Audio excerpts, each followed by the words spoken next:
So I wanted to talk about just something that's been on my heart lately, about just trying to be the most that we can in a given opportunity. So I want to talk about the story of Esther. A quick brush up on Esther. So Mordecai, this guard at the king's gate, stands at the gate, and this official Haman comes by, and everybody bows to Haman. But Mordecai is a Jew and knows not to bow to anyone but God, so he doesn't. And this infuriates Haman. Haman wants Mordecai dead, and not just dead, but like his whole family dead, all of them. So he plans to wipe out the Jews because Mordecai was a Jew. So he goes to the king and makes the plans to do that. And Mordecai knows that this is not going to end well, and he has to do something about it. Now, Mordecai had adopted this girl whose name became Esther, and Esther became the bride to the king, Xerxes. She actually ended up becoming the queen of his empire, which was an incredible opportunity. So Mordecai, Esther's adopted father, went to her and said, "Hey, look, we're in a real bind here. We need you to go to the king and try and ask for him to change this situation. We need you to go to him and get help." And Esther knows that's a dangerous thing. She's actually really scared of it because the king, unless he lifts his scepter when she comes in, unless he acknowledges her presence, she isn't just kicked out of the room. They're killed, just straight up dead. Like if he doesn't feel like talking to her in that moment, it's over, the whole thing. So Esther's scared. And when Mordecai is talking to her, he says, "Look, like if you don't do this, God will make that opportunity for somebody else, but that's an opportunity that he's placed before you." Mordecai says in Esther chapter 4, verse 14, he says, "You're here for such a time as this. This is the moment." And I want to talk about just being in that moment. So I stepped into this position back in December and have only just been here enough time to like kind of start wrapping my head around how we do this.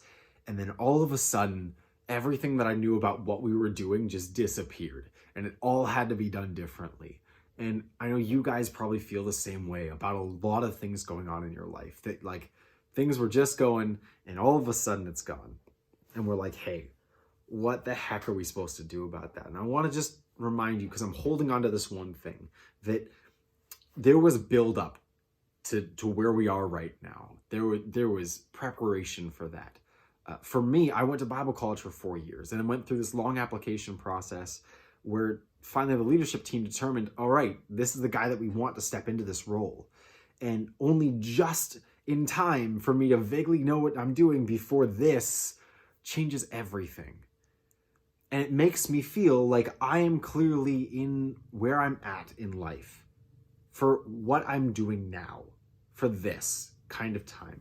And I feel the same thing about our leaders, that we're here where we are right now is an opportunity from God to try and help you guys walk through what we're walking through right now, all of this uncertainty, all of this, am I doing this well?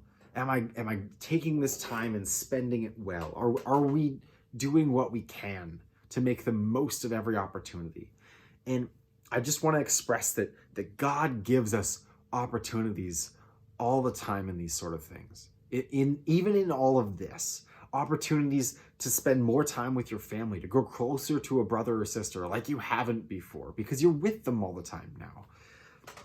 Opportunities to remind your friends, hey, you care about them so much that you can actually give of yourself to be able to get uncomfortable for a minute and give them a phone call and just check in and have a conversation, talk for a while. It's weird, but worthwhile. One thing my girlfriend did recently is that she wanted to go visit her grandma who lives alone. And so she went to her grandma's house, but she sat in the driveway while her grandma was up on the balcony. And so she was just sitting there with her coffee in a thermos that she had brought from home, and her grandma was sitting up on the balcony drinking her coffee, and they were sitting and talking to each other from a safe distance.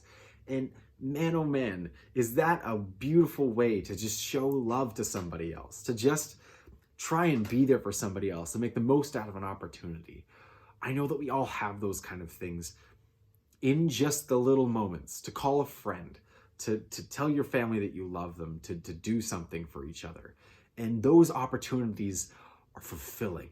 They're the kind of things that give life meaning. They're the kind of things to step into what God has for us, to actually say yes to those opportunities, to listen to them and look for them and then follow through with them is powerful. So lean into that this week. And we're going to talk about that in small groups for a bit. And then we're actually going to go off and do some other fun stuff. But check into small groups, like engage with that, because your leaders are here to encourage you guys, to step with you guys through this. So lean into that. It's an opportunity just like the rest of our time these days. So yeah, thanks for listening. And I have no idea how to end these. So thanks for watching. Bye.